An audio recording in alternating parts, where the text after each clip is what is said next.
Oi pessoal, Luiz Felipe Fernandes falando do UX Links da UX Academy. Hoje eu consegui trazer para vocês uma pessoa bem bacana para a gente bater um papo, conhecer um pouco do trabalho dele, que é o Gustavo Moura, que é especialista em UX do Google lá nos Estados Unidos, em São Francisco. E primeiramente, boa tarde Gustavo, obrigado por participar aqui com a gente. Tudo bem, obrigado. Obrigado pelo convite. Bom dia, né? Aqui são 10h30 da manhã.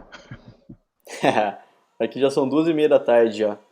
Mas só fazendo uma pequena introdução para o pessoal que está assistindo, eu conheci o Gustavo no Interaction Design South America de 2011, em BH. Ele fez uma palestrinha lá, ele já estava no Google nessa época, aqui no Brasil ainda, antes de mudar para os Estados Unidos. E agora há pouco tempo eu reencontrei o Gustavo num workshop que teve aqui no Google, no Brasil mesmo, que por sinal ele era o palestrante desse workshop. E aí a gente acabou conversando lá e conseguimos combinar, marcar esse hangout para oferecer algum conteúdo útil para as pessoas, para ver se a gente consegue ajudar de alguma forma. E já vou começar com uma perguntinha aqui, Gustavo. Eu queria que você falasse um pouquinho para a gente de como foi a sua história, tanto de vida como profissional, e como você começou a trabalhar com UX até chegar onde você está hoje. Uhum. Essa é uma pergunta que eu já vi algumas vezes, e é engraçado que eu volto, pessoalmente eu volto nela para avaliar um pouco a minha carreira até onde eu cheguei. E ontem mesmo eu estava pensando nisso, e eu cheguei numa frase que é interessante, que eu acho que hoje eu sou o profissional que a criança que eu fui gostaria que eu fosse. É uma coisa engraçada, porque eu gostava eu fazia um pouco de design, mas eu não sabia que design era design. Eu gostava, por exemplo, de observar minha mãe na cozinha e eu vi que as coisas que ela precisava, por exemplo, a faca e coisas, eu estava fazendo um bolo e as ferramentas que ela precisava para completar aquela tarefa estavam muito distantes uma da outra e elas estavam distribuídas de uma forma que não fazia muito sentido. E eu gostava de observar ela cozinhando e depois eu ia lá e modificava as coisas e via se dava certo, se facilitava a tarefa dela de fazer o bolo. Ela ficava puta da vida porque eu trocava um pouco as coisas de lugar, mas depois ela via que realmente facilitava, que as coisas que eu estava organizando faziam algum sentido.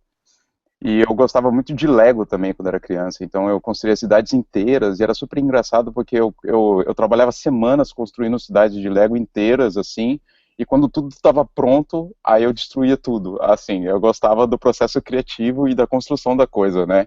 E quando estava tudo pronto para eu finalmente brincar com a cidade que eu tinha feito, aquilo perdia graça. Então eu gostava do processo de criação mesmo, não necessariamente do produto final. Então tudo isso começou a me chamar a atenção, né? Até um dia que eu vi num programa de TV que eu acho que era criança, eu devia ter sei lá, uns Uhum. 10, 11 anos. Eu vi um programa falando de design, e era um programa de design de carro, e o cara fazia carro e avião e tudo mais, falava um pouco da profissão. E aí eu falei, pô, eu gostei disso aí, eu acho que eu quero ser isso daí, porque é um pouco do que eu já faço. Meu pai não tinha a menor ideia do que era. E aí só que eles sempre me apoiaram em tudo que eu queria fazer. E aí eu comecei a explorar um pouco esse lado. Até o dia que meu pai me deu o primeiro computador e eu tive acesso à internet. Na época eu tinha Mirk, que era um sisteminha de bate-papo da época, e eu achava ele muito, muito, muito quebrado. E aí eu comecei a desenvolver Nossa, eu comecei a hackear os códigos do programinha, que era open source, para melhorar o programa, mas não era uma questão eu via problemas de UI, não necessariamente problemas de código e latency, essas coisas todas. Então todos os hacks que eu fazia eram hacks de UI. E aí eu descobri o web uhum. design, né? Que aquilo era uma forma de design, né? De você usar a tecnologia para você melhorar a vida das pessoas de alguma forma. Inclusive eu liberei esse meu programinha do Mir, que muitas pessoas usaram e tudo mais. Um dia meu pai falou assim, olha, eu passei na frente de um curso e lá dizem que ensinam web design. E aí eu fiz um primeiro curso onde eu aprendi a mexer em Photoshop e essas coisas. E era muito engraçado porque eu era o mais novo da sala. Eu acho que eu tinha, sei lá, eu não lembro exatamente quantos anos eu tinha, eu acho que uns 17, 16, alguma coisa assim. E todo mundo na sala era gente que estava tentando experimentar isso como profissão. Então era gente muito mais velha que eu, assim, o dobro da idade. E todo mundo via que eu tinha realmente uma habilidade Aham. natural em lidar com essas coisas, né? Em fazer design para usando essas coisas techs, né? Para web design naquela época. Então eu gostei muito dessa pegada. E uma coisa que eu acho que foi fundamental para mim é que eu sempre acreditei que era isso que eu queria fazer. Isso foi em 2000 e acho que em 2000 e 2001, 2002, alguma coisa assim, quando eu realmente comecei a trabalhar com isso. E ouvi muitos mais nãos do que sims durante a minha carreira, porque isso no Brasil, eu acho que no Brasil o design ainda é incipiente, imagina naquela época, há 11 anos atrás, onde todo mundo era programador, né? Não é verdade. E todo mundo estudava para virar engenheiro um dia, assim, não tinha designer, e design era coisa de viado, essas coisas, né? E aí, eu realmente insisti nisso, então eu ouvi muito mais nãos do que sims. Então, eu lembro que eu comecei numa empresa chamada Polytech, que era uma empresa em Brasília de TI, onde eu tinha uma pressão natural, onde eu era basicamente envolvido por programadores, e eu tinha uma pressão natural de todo mundo falar assim, porra, design não leva ninguém a lugar nenhum, todo mundo consegue aprender a fazer o Photoshop, todo mundo pode passar na banca, comprar um livro e aprenda Photoshop e vira web designer, né? Então isso não vai te levar a lugar nenhum, que você precisa ser programador, você precisa ser engenheiro e tudo mais.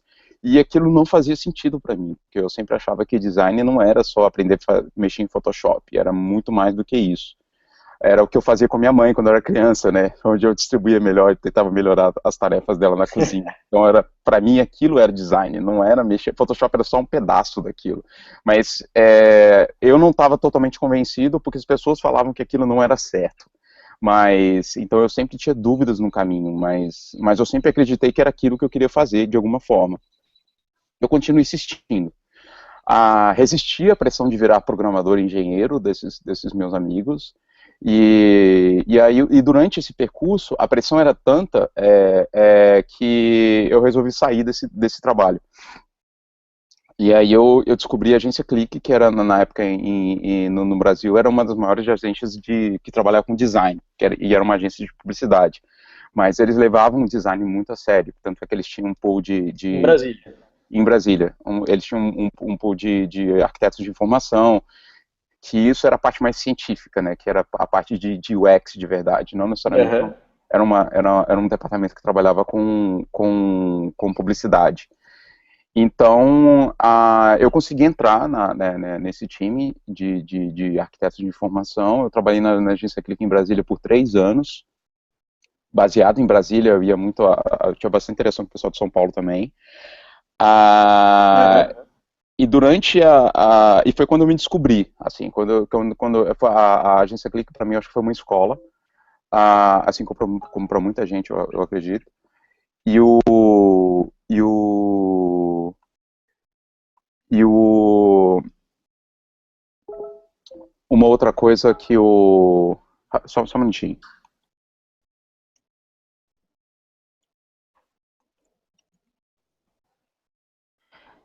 Uma outra coisa que eu acho que foi importante, então a agência Clique eu acho que foi uma escola para mim, e durante o período que eu trabalhei na Clique, onde eu fazia arquitetura de informação e UX de uma forma mais pura, Aham. foi quando eu tive outras oportunidades de fazer trabalhos para fora também do Brasil. Eu tinha um site e eu tinha um blog onde eu escrevia todo o meu processo de aprendizado e experiência com isso. Na época, tem um pouquinho passando aqui, tomara que o som ainda esteja bom. Eu também tinha bastante interação com os habilidoido, que era o Fred na época, então Sim. assim, era nós De dois Curitiba. de Curitiba, era nós dois descobrindo UX ao mesmo tempo, então a gente trocava muita figurinha sobre livros que a gente estava lendo, sobre técnicas, sobre como fazer teste de usabilidade, sobre como fazer técnica de cart sorting, coisas desse tipo. A gente trocava muita figurinha e a gente amadureceu muito nesse sentido, juntos, né? E durante esse processo de aprendizado e amadurecimento, a gente também eu tive a oportunidade de trabalhar fora do país. Eu tinha um site onde eu colocava meu portfólio e o meu blog, como eu falei, que eu falava como era, como era essa aventura de aprender a fazer UX. E uma empresa de project management na Alemanha me descobriu esse meu trabalho e eles me contrataram. E aí eu trabalhei 5 anos para essa empresa na Alemanha, fazendo um freelance e também trabalhando na Click. Foi uma coisa foi um negócio meio AM/PM, assim, design 24 horas. Eu fazia, eu trabalhava na Click de dia, que assim, que não tinha hora para acabar, eu estudava à noite e depois da faculdade à noite eu trabalhava como freela. Então assim, eu trabalhava 24 horas por dia. Nossa. Respirando design por todos os lados. Então isso foi muito legal também, mas assim, eu gastei todo o dinheiro extra que eu ganhei com médico, né, porque era muito puxado. E durante esse período da Mas valeu o aprendizado. Assim, foi um tempo assim, que, como eu disse, eu respirei design 24 horas por dia. Assim, então foi um aprendizado muito intenso. E no finalzinho da minha carreira na Click, eu já era arquiteto de formação sênior, eu estava prestes a assumir a área de arquitetura de informação toda da agência Click de Brasília. Foi quando aconteceu o convite para ir para o Google. Não foi nem o convite para ir, foi o convite para entrar no processo seletivo, que é bem diferente. O processo seletivo foi bastante longo, foram 6 meses de processo seletivo, hoje é bem menor, mas foi um processo seletivo bastante intenso. Foram muitas entrevistas, a maior parte das entrevistas foram aqui em Mountain View, aqui no Silicon Valley.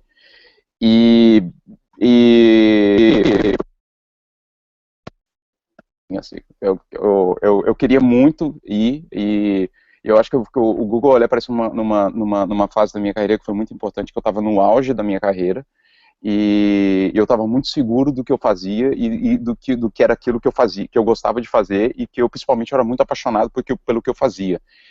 E eu acho que o Google ele conseguiu ver isso, enxergar esse tipo de coisa, e foi quando eu consegui entrar. Porque eu acho que hoje, agora do outro lado da moeda, hoje eu entrevisto pessoas, né? Eu não sou mais entrevistado. E é o tipo de coisa que eu procuro também nas pessoas, é paixão, assim, se a pessoa tá ali porque ela faria o que ela faz de graça, assim, né, é nesse nível mesmo, e se ela quer mudar o mundo de alguma forma fazendo o que ela gosta de fazer, porque foi isso que eu levei para o Google na época que eu estava entrevistando com o Google, e o Google, ele viu isso e foi quando eu fui contratado. Eu fui contratado para trabalhar no Google em BH, e aí eu fui em BH eu fui contratado para trabalhar no Orkut na época, no auge do Orkut, que era gigantesco no Brasil e na Índia. E eu conhecia bastante, eu ficava entre esses dois países, fui algumas vezes à Índia para conhecer os usuários de lá, e foi um período de aprendizado gigantesco também, onde era basicamente eu e sozinho, primeiro designer na América Latina do Google, e cercado por engenheiros e product managers por todo lado, assim. Foi um processo de aprendizado muito grande também, onde eu tinha que entregar design numa qualidade muito grande e ao mesmo tempo fazer uma educação de design para o time que era a primeira vez que eles estavam tendo contato com designer, né? Esse pessoal era a primeira vez que eles estavam trabalhando com design na vida. Então foi um período bastante interessante também, nesse sentido de ter que trabalhar muito e ao mesmo tempo criar essa cultura de design dentro do escritório que até então não existia. E a Mountain View também me ajudou bastante, né, porque Mountain View já tem uma cultura de design bem definida, então muita gente ia para BH para me ajudar nessa missão de criar uma cultura lá. E hoje eu acho que já está bastante definido. Durante esses processos que eu tive em BH, eu contratei outros 2 designers fantásticos também, que era o Koji e a Bárbara. E eu acho que hoje o escritório hoje o escritório de Brasil, de BH já tem uma cultura de design bem estabelecida. E foi quando eu vim para cá, aqui para Mountain View. Aqui em Mountain View, eu estou no Google há 6 anos. Aqui em Mountain View eu já estou há 1 ano e meio que eu mudei para cá. E aqui aqui é o quartel-general da companhia, né, onde as coisas acontecem. Então, a, existe uma cultura, o escritório remoto de BH, e se você comparar o escritório remoto de BH e o escritório de Mountain View, eles têm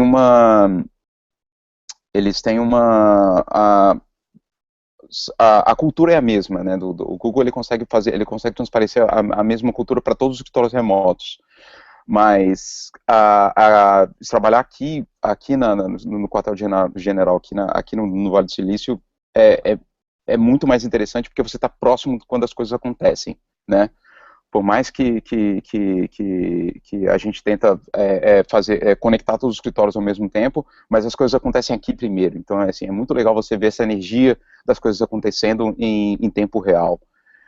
Então, eu acho que essa é a grande diferença de você trabalhar aqui na Matriz, comparado no escritório remoto de BH.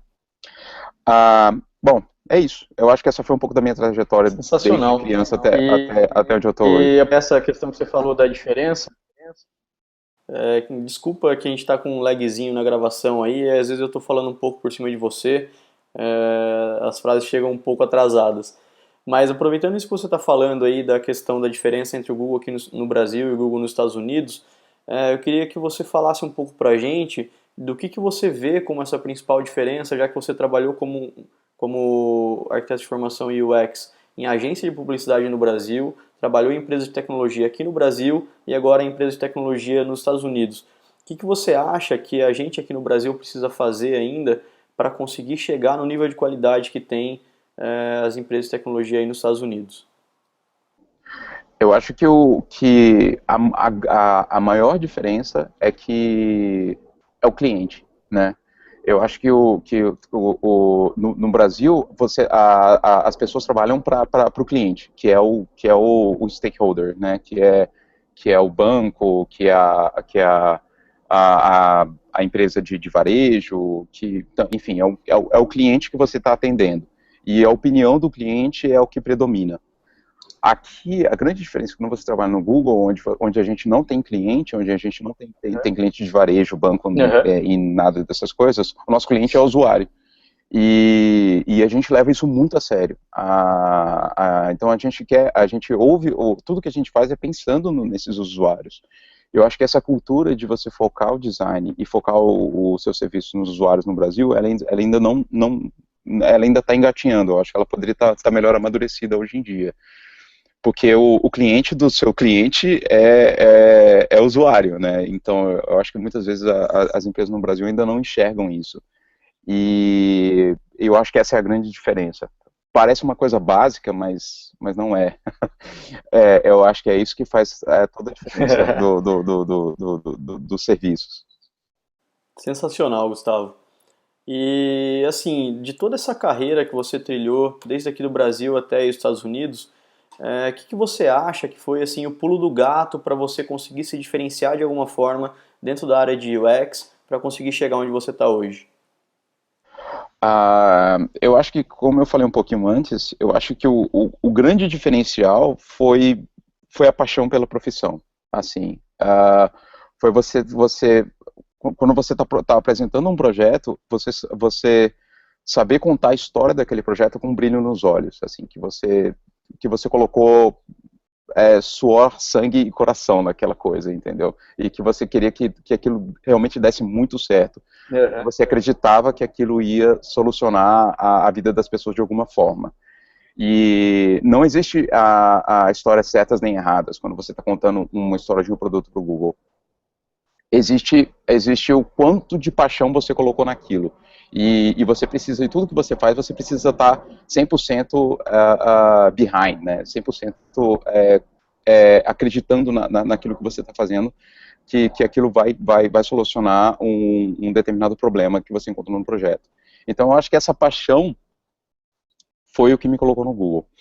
Tanto é que foi uma coisa engraçada que quando eu vim para cá fazer as entrevistas, eu me encontrei com uma coisa engraçada, porque quando eu trabalhava na agência Click e quando eu trabalhava nessa empresa na Alemanha, eu atendia clientes grandes, mas eram clientes grandes locais. Aham. que as pessoas aqui nos Estados Unidos não tinham a menor noção de quem eram, né? Eu atendia grandes bancos, eu atendia grandes contas de ministérios no Brasil. Na Alemanha, eu atendia companhias de engenharia gigantescas, mas eram companhias alemãs. No Brasil, eram bancos brasileiros, que os americanos nunca tinham ouvido falar. Então, assim, essa questão do peso da marca que você atendia, quando eu vim fazer as entrevistas aqui, elas não faziam, não tinham peso nenhum, né, porque não tinha relevância nenhuma. Então eu decidi focar nos projetos que eu realmente gostava de coração. E um deles foi o meu próprio projeto da faculdade, da faculdade de design que eu fiz em Brasília, que foi um projeto que eu consegui pegar de cabo a rabo, né, do começo ao fim, e fazer do jeito que eu sempre, que eu gostaria como ele fosse. Então, a história que eu contei para o Google desses projetos foram os projetos que eu mais gostava, foi quando eu consegui transparecer essa paixão que eu tinha pela profissão, e que eu acho que foi isso esse foi o pulo do gato que eu consegui para ser contratado na empresa. Esse trabalho que você falou que fez na faculdade, ele está disponível em algum lugar para o pessoal ver? Ele foi um trabalho que eu fiz em 2004, 2005. Eu não sei se ele está disponível mais. Já faz algum tempo, faz quase 10 anos. Mas eu posso procurar e se ele está disponível ainda e te mandar o link. Ah, bacana.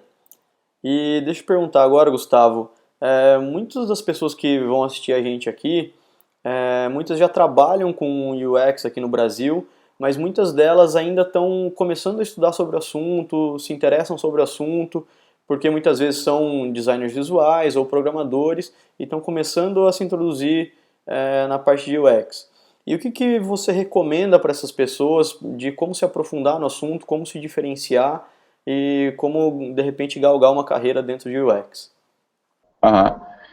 Eu acho que eu acho que você desenvolver essa paixão que como eu falei, eu acho que é muito importante. Você trabalhar em projetos que você acha legais. Eu acho que tem muita coisa que eu vejo no Dribbble, eu acho que é um pouco isso. O Dribbble, ele é um pouco válvula de escape do designer, né? Muitas vezes quando a gente está trabalhando com o nosso trabalho do dia a dia, e a gente trabalha em Uhum. empresas que não necessariamente valorizam o design, eu acho que eu acho que todo designer precisa trabalhar num projeto que ele gosta. Nem que esse projeto seja um projeto fictício, assim. Pegue um problema que você vê no seu dia a dia, um aplicativo que você acha que está mal feito ou poderia ser melhor, ou um site que você acha que poderia ser melhor, uma marca que você acha que poderia ser melhor, ou coisas desse tipo, e refaça. Mas assim, refaça para você. Refaça do jeito como você acha que deveria ser feito. Eu acho que é muito importante todo designer entender, por isso que eu acho que é importante o trabalho de freelancer durante o processo de aprendizado com UX. Você precisa entender qual que é a sua essência, entendeu? Você precisa se encontrar nesse sentido, Uhum. de pegar um projeto e desenvolver ele inteiro do seu jeito e publicá-lo para ver o que as pessoas acham dele, né? E na sua essência mais pura. Então, eu acho isso extremamente importante. Então, assim, se o seu projeto, se o seu projeto ou se o seu trabalho atual ele não te dá todo esse suporte e essas oportunidades para você trabalhar numa coisa que você acha legal, crie a sua própria coisa legal, crie o seu próprio projeto legal e vá trabalhar nele. E publique isso de alguma forma para que as outras pessoas vejam. Que eu acho que isso é muito importante para te puxar para o caminho certo. Porque nem sempre você consegue chegar nesse caminho certo pelo seu trabalho atual. E até para a gente finalizar agora, porque eu já tomei bastante seu tempo aí, eu queria que você indicasse um livro para o pessoal que está assistindo, o pessoal que está começando a se aprofundar no assunto, um livro que fez diferença para você na sua carreira, que você recomenda para todo mundo. Legal. Eu gosto muito desse livro que eu li há algum tempo atrás, que se chama Designing for Interaction, do Dan Saffer. Esse daqui é um livro extremamente curto, você pode ver que ele é super fininho, é super fácil de ler. Conheço. Eu acho que ele já deve ter até, inclusive traduções para português. Mas o que eu mais gosto desse livro, que eu acho que é super válido para hoje, é que ele trabalha design de interação na essência do design da interação. Ele ensina design de interação sem mídia nenhuma. ele não tem foco em web, ele não tem foco em app, ele não tem foco em celular, ele foca na interação dos produtos com as pessoas. E eu acho que isso é sensacional, especialmente para esse mundo, para esse momento que a gente está passando agora, onde o web design está quase caindo em desuso, né? Onde a gente tem muitas plataformas para fazer design, a gente tem que fazer todos os designs de texto que a gente tem que fazer, a gente tem que encaixar para desktop, para celular, para tablet, para óculos, para Google Glass, relógio, enfim. A gente está chegando num ponto que a gente tem tantos devices que a gente precisa pensar na essência, qual que é a essência da interação das pessoas com aquele produto. O produto ele está quase ficando onipresente, né? Porque ele está presente em tantos devices que as pessoas não estão interagindo mais com os devices, elas estão interagindo com o produto. Então, eu acho que esse livro, apesar da idade dele, ele ensina justamente isso. Qual que é a sua interação com o produto? E não necessariamente onde você vai, como você vai interagir, por qual device você vai interagir com ele. Então, eu acho que são regras bastante básicas que são válidas até hoje. Eu gosto muito da definição de design de interação que ele usa, que é a mesma que eu uso, que ele fala que design de interação é a forma de fazer tecnologia divertida e fácil de ser usada. Eu acho essa definição sensacional.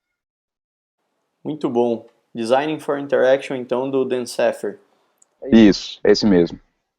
Então é isso, Gustavo. Queria agradecer você por ter aceitado o convite para conversar aqui com a gente. Queria, inclusive, fazer um convite também para todo mundo que está assistindo. Esse vídeo eu vou disponibilizar ele no uxlinks.com.br e no uxacademy.com.br. Gustavo, mais uma vez, obrigado. Foi um prazer falar com você aqui e que a gente possa manter contato para falar outras vezes com o pessoal aqui, viu? Até mais aí, grande abraço. Obrigado, Luiz Felipe. Espero que o pessoal goste do vídeo. Um abraço.